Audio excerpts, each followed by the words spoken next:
ஜெய் மாதாஜி, ஜெய் அருட்பெருஞ்சோதி. உலகமே ஒரு தாய், உலகமே ஒரு கோவில். உலகத்தில் பிறக்கும் மெய்ஞான அருட்பெருஞ்சோதியே இந்த உலகை, இந்த உள்ளத்தை ஆளும் தெய்வம். விண்ணில் ஜோதி பிறக்கவில்லை என்றால் மண்ணிலே எந்த ஆட்சியும் இல்லை. அதுபோல இந்த 2026 நடந்த தமிழ்நாடு சட்டசபை தேர்தலிலே நாம் பார்ப்போமானால் நார்த்திகம் ஒளிந்தது, ஆன்மீகம் மலர்ந்தது. அதர்மம் ஒளிந்தது, தர்மம் பிறந்தது. ஏன்னா இந்த தமிழ்நாட்டை பொறுத்தவரையில் மக்கள் இனி இந்த தமிழ்நாட்டில் திமுக அடுத்தால அண்ணா திமுக இந்த ரெண்டு கட்சியும் தவிர மற்ற கட்சிகள் எதுவும் வர முடியாது என்ற ஒரு நிலையில் இருந்து கொண்டிருந்தது. அதே நேரத்தில் விஜய் இளைய தளபதி வருவார் என்று யாரும் எதிர்பார்த்தது கிடையவே கிடையாது. யாரும் எதிர்பார்க்காத ஒன்று. அதுமாரி இதுக்கு முன்னால் எத்தனையோ நடிகர்கள் இருந்தாங்க. விஜயகாந்த் வந்தார், சரத்குமார் வந்தார், கமலஹாசன் வந்தார், ராஜேந்தர் வந்தார், இன்னும் எத்தனையோ நடிகர்கள்லாம் வந்தாங்க தனியாக கட்சி ஆரம்பித்து இந்த நாட்டிலே. ஆனால் விஜய் வருகிறார், வாராரு, அவர் அப்போ வருவார் இப்போ வருவாருன்னு எவரும் சொன்னது உண்டாயா? வராருன்னு பத்திரிகையிலே செய்தி உண்டா? அதுபோல் போன தேர்தலோடு நம்ம ஐயா சூப்பர் ஸ்டார் ரஜினிகாந்த் வருகிறார், வரவேண்டிய நேரத்தில் வருவார் என்று சொன்னார், வந்தார். ஆனால் மக்கள் எல்லாம் எதிர்பார்த்தார்கள் ஒரு மாற்றாட்சிக்கு. ரஜினிகாந்த் வருகிறார் என்று சொன்னவுடன் சின்ன குழந்தையும் சொல்லும். சூப்பர் ஸ்டார் யாருன்னா சின்ன குழந்தையும் சொல்லும், அதுபோல் ஓட்டு போடவும் சொல்லுங்கிற நிலையில் இருந்தார். எதிர்பார்த்தார்கள். ஆனால் கடைசி நேரத்தில் வரவில்லை. அதற்காண்டி குறை சொல்ல முடியாது, வரவில்லை. ஆனால் இந்த தளபதியாகிய விஜய் வருகிறார், அந்தா வாராரு, இந்தா வாராரு, இப்போ வாராரு சொன்ன அந்த பேச்ச பப்ளிசிட்டி இல்லை, மக்கள் மத்தியில் இல்லை. இல்லாத போது வருகிறார் விஜய். யாரு? நடிகர். 200 கோடி சம்பளம் வாங்கிக்கிட்டு இருந்தவர் மக்களுக்காக நான் உழைப்பேன் என்று அரசியல் என்னும் இந்த களத்திலே இறங்குகிறார். இறங்கிய பின் அவருக்கு நடந்த சோதனைகள் ஒன்றல்ல, இரண்டல்ல, பல. எந்த அளவுக்கு அவருக்கு வரவிடாமல் தடுக்கணுமோ அத்தனையும் நடந்தது. ஆனால் எல்லா ரசிகர்கள் பார்க்க வந்திருக்காங்க. பார்க்க வந்ததெல்லாம் ஓட்டா மாறாதான்னு ஒன்று. அடுத்தால இந்த திமுக கட்சிக்காரங்க விளம்பரம் இலவசம் திட்டம் பல திட்டம் போட்டும் விஜய் 5 தொகுதியில் வருவார், 30 தொகுதியில் வருவார் என்றார்கள். ஆனால் தமிழ்நாட்டு மக்கள் அறிவாளிகளா முட்டாள்களா என்பதை இந்த தேர்தல் நிரூபித்து விட்டது ஐயா. நிச்சயம் தமிழ்நாட்டு மக்கள் அறிவாளி மக்கள். ஆனால் மற்ற கட்சிக்கு இவ்வளோ ஓட்டு எப்படி உழுதுன்னு எனக்கே ஆச்சரியமாக இருக்குது. ஆனால் விஜய் இவ்வளோ ஓட்டில் வருவார் என்று, ஏன்னா அவர் இப்போ தான் வந்திருக்கார. தரமான விதை முளைக்கும்யா. அடுத்தால நான் ஒரு வீடியோவில் வெளியிட்டிருந்தேன். அதிலே நான் பொதுநலவாதி, எனக்கு எந்த அரசியல் கட்சியோ எந்த ஜாதி கட்சியோ மதமான விரோதம் கிடையாது. மக்கள் நலமுடன் வாழ வேண்டும், சந்தோஷமாக வாழ வேண்டும். அனுதினமும் இந்த தமிழ்நாடு ஒரு எடுத்துக்காட்டாக, மற்ற உலகத்துக்கே மாநிலத்துக்கு எடுத்துக்காட்டாக சொர்க்க பூமியாக இருக்க வேண்டும். லஞ்ச ஊழல் இருக்கக்கூடாது, உயிர் வலி இருக்கக்கூடாது. இன்னும் இன்னைக்கு நடந்துகிட்டு இருக்கு. எதை தடுக்காமல் இவர்கள் ஓட்டுக்கு ரூபா நோட்டு முதற்கொண்டு கொடுத்தார்கள். நாங்கள் பகுத்தறிவாதிகள். ஓட்டுக்கு லஞ்சம் கொடுக்கதாயா பகுத்தறிவு? அறிவாலயம் அறிவாலயம். மக்கள் உயிருக்கு உழை வைப்பதா? தேவையில்லா திட்டம் போட்டு நாட்டின் பொருளாதாரத்துக்கு வேட்டு வைப்பதா? வீட்டுக்கு வீடு நோட்டீஸ் ஓட்டுனாங்க. Notice notice. மண் காக்க, மானங்காக்க, தமிழ் மொழி காக்க என்று நோட்டீஸ் ஓட்டினார்கள். இன்னும் என்ன என்ன என்ன என்ன என்ன முடியுமோ அத்தனையும் சூழ்ச்சியும் பண்ணி பார்த்தார்கள். ஆனால் நமக்கு மேலே ஆண்டவன் என்று ஒருவன் இருக்கிறான். அது மாதிரி விஜய் கடைசி எந்த கோயிலுக்கே போனாரு? திருச்செந்தூர் வேல் முருகன், வெற்றிவேல் முருகனுக்கு. முருகன் திருச்செந்தூர். திருப்பரங்குன்றத்தில் நீ சிரித்தால் முருகா திருச்செந்தூரிலே எதிரொலிக்கும். எதிரொலித்தது. மக்கள் தீர்ப்பே மகேசேது தீர்ப்பு என்பது போல ஆன்மீகம் வென்றது, நாத்திகம் ஒளிந்தது. இனி நாத்திகத்துக்கு இங்கு இடமில்லை. இறைவன் கொடுத்த மருந்தாக இருக்கும் இயற்கை போதை, சிவ மூலிகை, இயற்கை மது. இந்த அடிக்கிற வெயிலுக்கு அந்த மதுவை குடிச்சா உடம்புல நோய் இல்லையா? ஹீட்டு ஏறுதியா? கத்த கத்த கத்த கதன்னு அந்த ஹீட்டை குறைப்பதே அந்த இயற்கை மதுவையா. மஞ்ச காமலை வராது, கிட்னி ஃபெயிலியர் வராது. அடுத்தல இயற்கை போதை, இறைவன் உறங்குவதற்காக கொடுக்கப்பட்ட ஒரு மூலிகை, சிவ மூலிகை. முடங்கி கிடக்கும் சிந்தனையை தூண்டும் ஒரு அற்புதமான மூலிகை. உள் உறுப்புகள் அனைத்துக்கும் ஒரு அசைன்மெண்ட், பயிற்சி கொடுத்து நரம்புகளை சீராக இயங்கச் செய்வது. மன அழுத்தத்துக்கு மருந்தாக இருக்கும் அற்புத மூலிகை. புகையிலை ஒரு மைண்ட் ரிலீஃப். புகையிலை அதற்கெல்லாம் தடை விதித்து அதர்மத்தை பண்ணிவிட்டு கருமத்தை பண்ணிவிட்டு செயற்கை போதையை கொடுத்து மக்கள் உயிருக்கு உழை வைத்தாரையா. அதே போல விசில் சிறிதானாலும் அது ஓசை பெரிதாகிவிட்டது என்று நான் அந்த வீடியோவில் வெளியிட்டிருந்தாலும் அதிலே சில கருத்துக்களை பதிவு செய்திருந்தேன். ஆனால் மாற்றாட்சி வேண்டும், நல்லாட்சி மலர வேண்டும். மலர்ந்தது. ஆனால் இதிலே இலவசம் என்பது, இலவசத்துக்காக மக்கள் ஓட்டு போடலையா? ஐயா விஜய் சார், முதல்வரே, மாண்புமிகு முதல்வர், காட் பிளஸ் யூ. காட், இறைவன் இருக்காரியா. என்னைக்கு வெற்றிவேல் முருகன் வேலை கையில் பிடிச்சிட வந்துட்டாரியா. முருகர் சாட்சியா வந்துட்டாரியா. எல்லோரும் உள்ளத்திலும் கடவுள் இருக்காரியா. இறைவன் பேசாத ஊமை அல்ல, பேசும் தெய்வம்.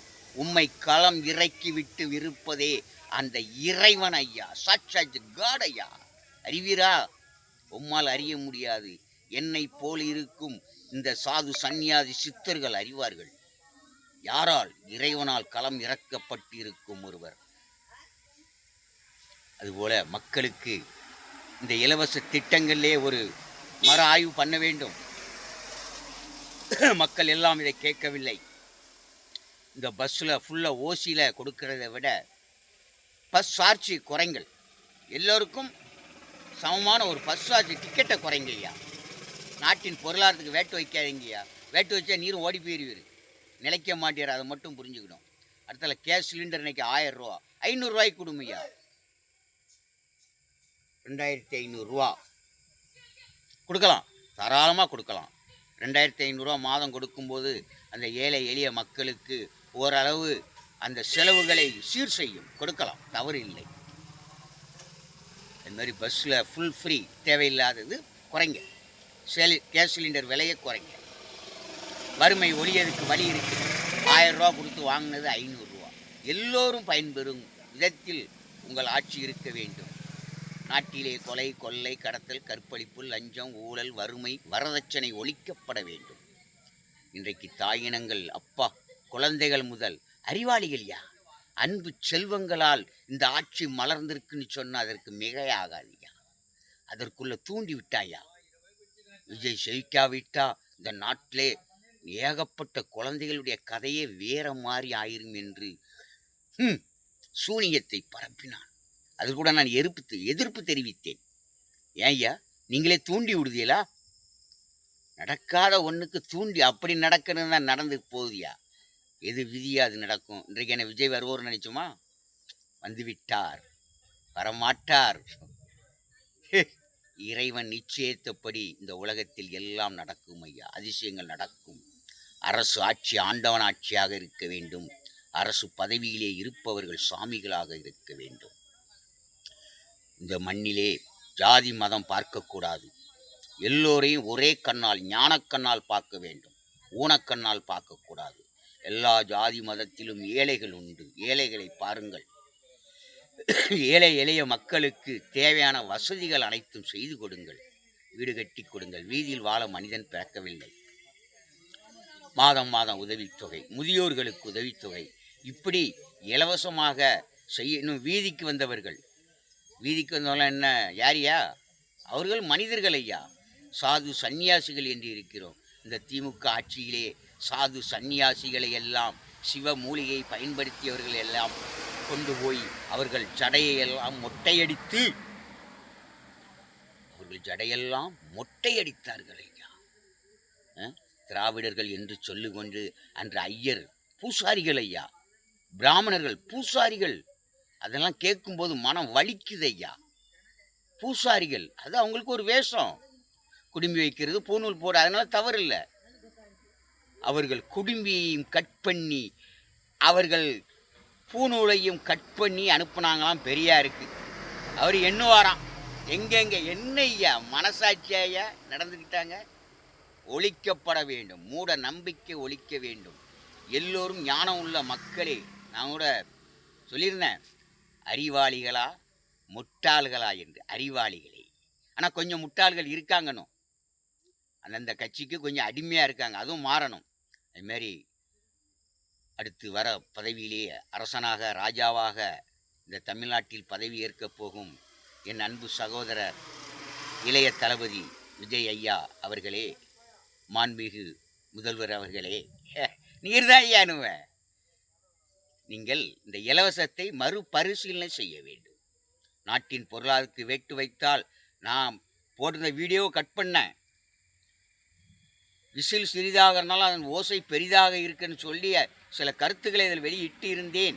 ஆனால் பின்பு அதை கட் பண்ணி விட்டேன். இலவசம் இன்னைக்கு ஆண்டவனுடைய சொத்து, அரசு. அதுமாரி இனி காவல்துறை ஆட்சிக்கு அடிமையாக இருக்கக்கூடாது. காவல்துறை காக்கும் தெய்வம். அரசின் காவல் நிலையம், நீதிமன்றமும் நீதியின் கோயிலாக இருக்கும். தீமைகளை ஒழிக்க வேண்டும், பாவிகளை அழிக்க வேண்டும். மக்கள் எல்லோரும் நல்லோராய் வாழ வேண்டும். தர்ம யுகம் மலர வேண்டும். மலரும் நல்லாட்சி புரிந்தால். தேவையில்லாத திட்டத்தை ஒழித்து நல்ல திட்டத்தை மக்களுக்கு கொடுத்து எல்லோர் சிரிப்பிலும் இறைவனை நீங்கள் காண வைத்தால் ஆட்சி உண்டு. ஏன்னா மக்கள் இப்போ அறிவாளிகள். இனி வரும் காலங்களில் சின்ன குழந்தை கூட சொல்லும், அறிவாளிகளாக வளர்ந்து விட்டார்கள். எப்படியா சொல்லுவாங்க? இன்னைக்கு அறிவாளியா? ஏன்னா எடுத்த உடனே கையில் செல்லு இருக்கு. யார் யார் என்னென்ன பேசினா கொஞ்சமாவது கேட்காதா? குழந்தையும் தெய்வமும் ஒன்று. குழந்தையும் தெய்வமும் ஒன்று. அப்போ தெய்வ வாக்காக இங்கே இருக்கிறது. என்ன வாக்கு? மனசாட்சி. அந்த மனதை மாற்றும் சக்தி குழந்தைகளுக்கும் உண்டு. குழந்தையும் தெய்வமே. எவ்வளவு அற்புதம் ஐயா. அப்பம் இந்த ஆட்சி குழந்தைகள் வேதனை கண்ணீர் விடக்கூடாது. இந்த மண்ணில் பிறக்கும் குழந்தை சிரிப்பு முதல் வயதாகி முக்தியாகி இந்த மண்ணில் புதைக்கும் முன்பு வரை ஆனந்த சிரிப்பாக இருக்க உங்களுடைய ஆட்சி இருந்தால் நன்றாக இருக்கும். அதுபோல இயற்கை போதை அனைத்தும் கொடுக்கப்பட வேண்டும். ஏன்னா திமுக ஆட்சியில் ரொம்ப கொடுமைப்படுத்திட்டாங்க. சாது சன்னியாசிகளை மொட்டையடித்து அவர்களை சன்னியாசி என்று கூட பார்க்காமல் சிவப்பிரசாதம், சிவ மூலிகை, நான் கூட அதை பயன்படுத்துகிறவன் தான் ஐயா. காலையிலே மாலையிலும் எங்களுக்கு பிரசாதமே அதுதான். அது சிந்தனையை தூண்டும். யாரையும் அடிக்காது, உதைக்காது, மிதிக்காது. அதுபோல் யமனாக இருக்கும் அரக்கன் போதை. இந்த போதையை குறைக்க வேண்டும். அதுக்கு வேண்டி அது ஒரு போதையும் ஒரு மருந்தாக இருக்கிறது. இன்றைக்கி தமிழ்நாட்டில் பார்த்தா குடிச்சு அடிமையாக்கிட்டாங்க அந்த மக்களை. அதுலேருந்து மாறணும்னா கொஞ்சம் கொஞ்சமாக. அதனால் இனி இருக்கிற அந்த கோட்டர் விலையை குறைங்க ஐயா. ஏன் ஆந்திராவில் குறைக்கலையா? 100 ரூபா. அங்கேயும் 140, 150, 70க்கு விற்றுது. அதுபோல் தமிழ்நாட்டிலையும் ஒரு குவார்ட்டர் 100 ரூபா பெர்மிட் கொடுக்கப்பட வேண்டும். குடிக்கட்டும். வெளியில் வைத்து எவனும் மது அருந்தக்கூடாது. அவன் குடிப்பதே தெரியக்கூடாது. மாலையில் கடை திறக்க வேண்டும். என்னாலும் கடை இருக்கலாம், தவறு கிடையாது. அப்போ அடைக்க துறக்க பூட்ட, அதனால் வெளியில் விலை கூட. இதெல்லாம் தேவையா? ஒரு கோட்ரு ஒரு கட்டிங், அதுக்கு மேலே யாருக்கும் பெர்மிட் கிடையாது. 23 வயதை தாண்டியவர்களுக்கு கொடுங்கள். அதுபோல் இயற்கை போதைக்கு இருக்கும் தடையை நீக்கினால், இயற்கை போதை புகையிலை, சிவமூலிகை, இயற்கை மது தடையை நீக்கினால் விஜய் இன்னும் டாப் லெவலுக்கு போவாரியா. ஏன்னா மனித உணர்வுகளை மதிக்கணும். இந்த போதைங்கிறது மயக்குங்கிறது ஒரு மருந்து மாதிரி, ஒரு இது, ஒரு ரிலீஃப், மைண்ட் ரிலீஃப். சிகரெட் அடிக்கான், பீடி அடிக்கான். பீடி சிகரெட் வந்து பாவப்பொருளாம், அதனால் அதற்கு வரி உயர்வான். என்ன மைண்டை ரிலீஃப் பண்ணக்கூடிய ஒரு மூலிகைக்கு பாவப்பொருளாம். பாவப்பொருளாயா கொடுத்துட்டான். இறைவன் எந்த பாவப்பொருளையும் கொடுக்கவில்லை. இந்த அரசியல்வாதிகள் தான் பாவிகளாக இருக்கிறார்கள். யாரு? இறைவன் கொடுத்த பொருள் எதுவும் பாவ பொருள் அல்ல, அரசியல்வாதிகள் பாவிகள். அதுபோல அதை தடை நீக்கப்பட வேண்டும். சாது சந்நியாசிகளை மொட்டையடிப்பது முதல் பல கொடுமைகள் நடத்தி கருமத்தை செய்து கொண்டு இருக்கிறார்கள். கருமத்தை. இந்த போதையிலே ஒழுங்கு நடவடிக்கை கட்டுப்பாடு இல்லாததினால் எவ்வளவு பிணமாகி கொண்டு இருக்கிறார்கள். விதவைகள் பெருக்கம் நாட்டிலே, மகளிர் ஆட்சி என்று சொல்லிக்கொண்டு. அதுபோல வாழ்க. நல்லாட்சி நாயகனாக பெருந்தலைவரை போல், யாரு? பெருந்தலைவரை போல், பேரறிஞரை போல் நிறைய பேர் மகான்கள், சித்தர்கள், யோகிகள் வாழ்ந்த இந்த பூமியிலே ஞானத்தோடு நிதானத்தோடு அரசின் சட்டம் திட்டம் இருக்கும் இடத்திலிருந்தே கட்டளையை பிறப்பிக்கலாயா. மக்கள் தேவை சேவை என்பதை சரியான முறையில் பூர்த்தி செய்தால் மனிதனும் புனிதனாகலாம். அதாவது நடித்ததெல்லாம் நடித்தார், நடிக்கத்தான் முடியும் மொழி, அங்கே காப்பாற்ற முடியாது. ஆனால் ஆட்சியிலே காப்பாற்ற முடியும் முடியும் முடியும். அரசு ஊழியர்கள் இருக்கிறார்கள். இனி அரசு ஊழியர்கள் யாரும் லஞ்சம் வாங்கினாலோ அல்லது பதவிக்கும் உதவிக்கும், அரசு பதவியிலே இருந்து கொண்டு அடுத்தால பதவிக்கு வாரவங்கிட்ட பணம் வாங்குறது. பதவிக்கும் உதவிக்கும் லஞ்சம். அங்கிருந்து ஒரு கடமை உணர்வோடு காவல்துறையிலேயோ எந்த துறையிலையோ தகுதியின் திறமையோடு நாம் உண்மையோடு வேலை பார்க்கணும் வாரவனையும் லட்சக்கணக்கில் வாங்கி அவன் கடமை உணர்வை உருவி விடுகிறார்கள். பிறவனும் கடமை இருக்குமா? இருக்காது. அப்போ யாராட்டு அரசு பதவியில் இருந்து கொண்டு பணம் வாங்கினால் அவனுக்கு பதவி கிடையாது. அதுமாரி ஜாதி மதம் பேதம் பார்க்கக்கூடாது. எல்லா மனுஷனுக்கும் அறிவு உண்டு. அறிவுள்ள மனுஷன்தான். மேல் ஜாதி கீழ் ஜாதி எல்லாம் ஒன்றும் கிடையாது. எல்லாம் ஒரே ஜாதி, மனித ஜாதியாக பார்க்கணும். ஜாதி மதம்ங்கிற பேரில் பிரித்து ஆளக்கூடாது மக்களை. எல்லோருக்கும் ஒரே சலுகை. தகுதியும் திறமையும் உள்ளவனுக்கு அரசு பதவி கொடுத்தால் அரசு ஆட்சி ஆண்டவன் ஆட்சியாக இருக்கும் ஐயா. யா உலக மாதா ஜோதி மக்கள் கட்சியின் தொண்டன் அருட்பெருஞ்சோதி மைந்தன் உங்கள் தோழன். God bless you. வாழ்க வளமுடன். என்னாலும் இந்த மக்களுக்கு, உலகெங்கும் வாழும் மக்களுக்கு சந்தோஷத்தையும் ஆனந்தத்தையும் மகிழ்ச்சியையும் கொடுப்பவனே நல்ல ஒரு பொதுநலவாதி. பொதுநலவாதிகள் புனிதமாகலாம். அது வெறும் நாட்டுக்கு வெளியில் மட்டும் நடித்தா போதா. நடிக்காங்க ஐயா. நான் சொல்கிறோம்ல, இறைவன் கொடுத்தது எதுவும் பாவ பொருள் அல்ல. அரசியல்வாதிகள் பாவிகள். இந்த புகையிலை பொருளுக்கு இருக்கும் மேல் வரியையும் குறைக்க வேண்டும். அடுத்தால இருக்கிற வரியிலையும் பாதியை குறைக்க வேண்டும். தரமான புகையிலை அதனுடைய அந்த பொருட்கள் வர வேண்டும். தரம் இல்லை. இன்னைக்கு தரமில்லாத பொருள் இனி எதுவும் விற்கக்கூடாது. விலைவாசியை குறைக்க வேண்டும். ஆனால் அடுத்தால் அதிகமான இலவச திட்டத்துக்கு பணம் செலவானால் வீழ்ச்சியாகிவிடும். அதனால் மறுபரிசீலனை பண்ண வேண்டும். இலவச திட்டங்களை குறைக்க வேண்டும். மக்களுக்கு எது தேவையோ அதை சரியான முறையில் செய்ய வேண்டும். God bless you. யா